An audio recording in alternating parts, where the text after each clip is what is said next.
যাদের বাড়ির আশেপাশে পুকুর নাই অথবা পুকুর বাড়ি থেকে অনেক দূরে কিন্তু হাঁস পালার অনেক ইচ্ছা, তারা ইচ্ছা করলে এই ধরনের পদ্ধতি ব্যবহার করতে পারেন। কারণ এতে করে আপনার জিনিসগুলো আপনার চোখের সামনে থাকলো, একটু নিরাপদে থাকলো।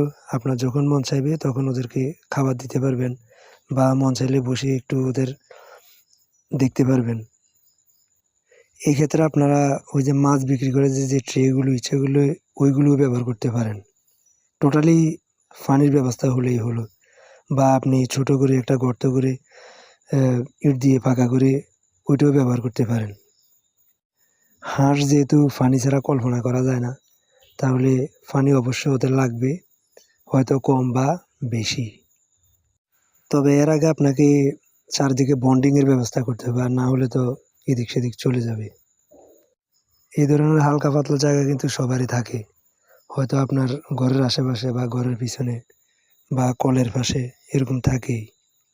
ওই ছোট জায়গাটা ব্যবহার করেই আপনি আপনার অনেক বড় একটা স্বপ্ন পূরণ করতে পারেন।